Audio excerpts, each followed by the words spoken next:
Bukan sepak bola kalau tidak diwarnai kegembiraan dan kesedihan dalam sebuah pertandingan. Dan Stadion Manahan Solo Sabtu malam esok akan menjadi saksi bisu bagi Indonesia maupun Filipina dalam duel untuk merebut satu dari dua tiket grup B untuk ke semifinal Piala ASEAN. Semua rekan sahabat Rai Soccer TV tetap setia bersama Bung Yes. Dan jangan lupa like, comment, and subscribe.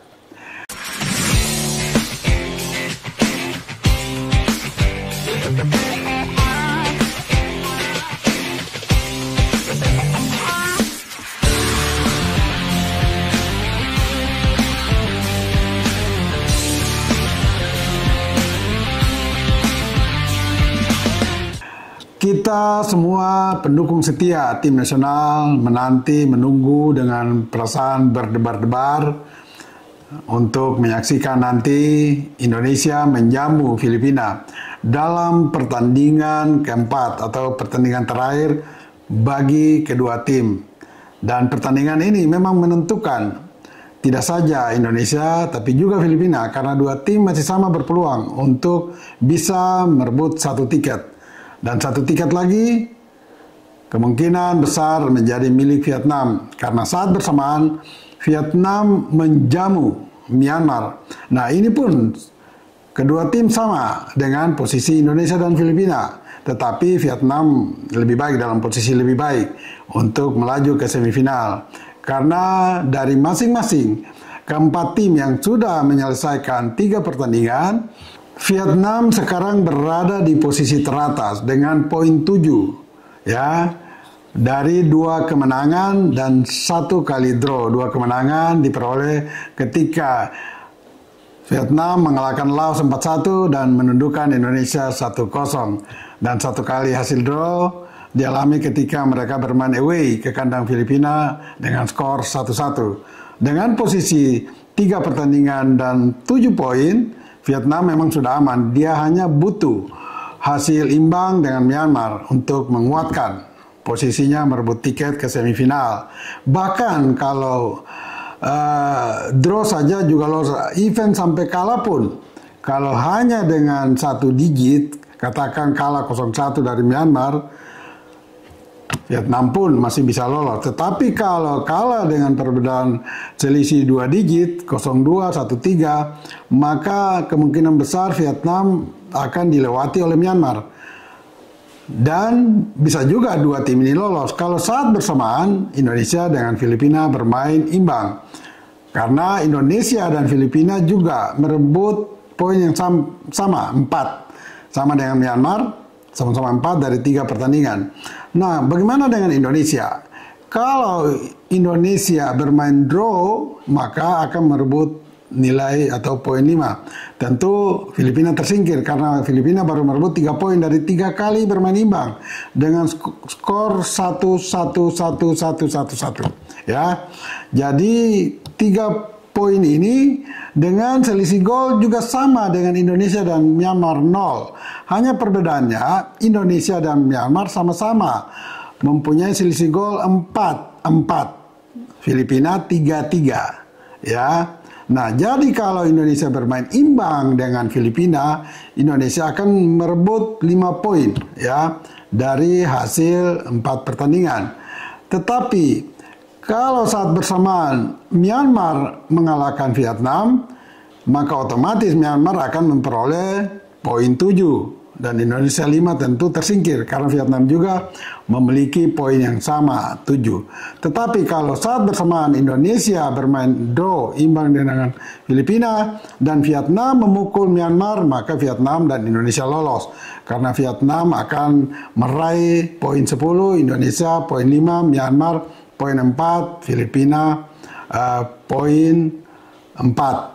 Indonesia poin 5 mendampingi Vietnam poin 10 lolos. Itu kira-kira membaca klasemen akhir yang akan terjadi. Nah, masuk ke pertandingan. Mampukah Indonesia mengalahkan Filipina? Tentu kita semua berharap demikian. Karena dari rekor pertemuan sejak tahun 1958, kedua tim ya Indonesia dan Filipina sudah bertemu 27 kali, Indonesia menang 21 kali. 5 kali imbang dan Indonesia 1 kali kalah. Tetapi untuk 10 pertandingan terakhir sejak tahun 2002, ya 10 pertandingan terakhir sejak 2002, Indonesia menang 5 kali, 4 kali draw dan 1 kali kalah. Ya, jadi kalau melihat rekor pertemuan head to head Indonesia dengan Filipina, tentu Indonesia masih lebih baik. Namun kondisi terkini tentu tidak menguntungkan Indonesia. Walaupun Indonesia main di kandang sendiri, tetapi tim yang tampil bukanlah tim terbaik atau tim senior. Yang dimainkan oleh Indonesia adalah tim lapis 2, sementara Filipina datang dengan lapis pertama, tim senior. Inilah yang membuat mereka tidak terkalahkan, baik melawan Laos, Myanmar maupun Vietnam. Bahkan hari Rabu pekan ini, ya 3 hari lalu, mereka bisa unggul lebih dulu di kandang. Ya, 1-0 atas Vietnam, dan Vietnam baru bisa menyamakan kedudukan di injury time. Ini berarti Filipina bukan tim kaleng-kaleng. Ini tentu memperlihatkan atau memberi sinyal kuat bagi Indonesia bahwa hati-hati. Jika Indonesia mengunderestimate atau menganggap remeh Filipina, ini akan celaka bagi Asnawi Mangko Alam dan kawan-kawan. Dan bukan tidak mungkin ya Indonesia akan tidak menang tetapi menangis. Nah, ini tidak boleh terjadi. Kalau kita lihat strategi yang dimainkan oleh pelatih Indonesia Sintayong atau STY, dia masih hobi dan senang dengan mengubah-ubah starting 11. Ya, bisa-bisa saja karena dia mungkin punya alasan-alasan tertentu. Misalnya kondisi terakhir beberapa pemain inti mungkin tidak lebih baik dari cadangan, sehingga yang selama ini cadangan bisa dia utamakan sejak menit pertama. Tetapi ini memang kalau kita lihat akumulasi dan konsistensi daripada strategi dan formasi yang dimainkan STY, memang mungkin kita semua sepakat ya, atau sebagian besar sepakat bahwa STY ini memang hobinya mengubah-ubah ya, mengganti-ganti starting 11. Tapi oke lah, hasilnya memang juga tidak terlalu baik dan juga tidak terlalu jelek. Nah, kita belum sampai pada akhir Piala ASEAN di grup B ini. Dan kalau Indonesia mengalami kegagalan tidak bisa melaju ke semifinal, nah baru mungkin kita bisa membahas lebih detail, lebih dalam tentang strategi, taktik, dan semua apa yang diterapkan STY terhadap tim kita. Jadi mungkin terlalu awal, terlalu dini kalau kita langsung memvonis STY, padahal Indonesia sampai dengan H-1 ini belum menyelesaikan perjalanan di grup B untuk ke semifinal atau tidak. Nah, kalau bicara peluang Indonesia melawan Filipina, saya tetap masih percaya kita akan menang.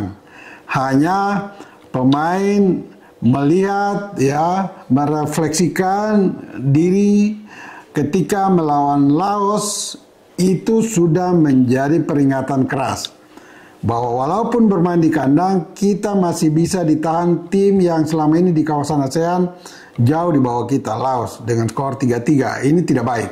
Ini tidak baik bagi perkembangan tim nasional kita, lebih khusus pemain-pemain muda ke depan.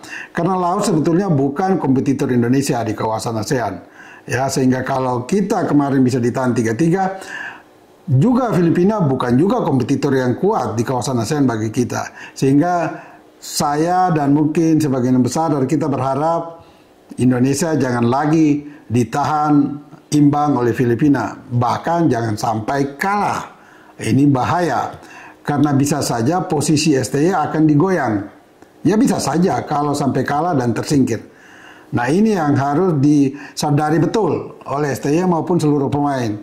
Dan kalau kita lihat pola yang dimainkan STY, bisa saja dia akan kembali dengan pola 3-4-3 atau 3-5-2. Yang pasti belakang itu kayaknya sudah menjadi pakemnya STY untuk hanya dimainkan atau memosisikan 3 pemain. Dan 3 pemain ini kalau kita lihat dari 3 pertandingan sebelumnya lebih banyak ada Muhammad Ferrari, ya, Kadek Arel, dan juga Doni Pamungkas. Ini sepertinya mereka bertiga akan menjadi starting, ya. Nah, bagaimana dengan Asnawi Mangkualam atau Pratama Arhan dan juga ya mungkin Marcelino atau juga Rafael Struijk?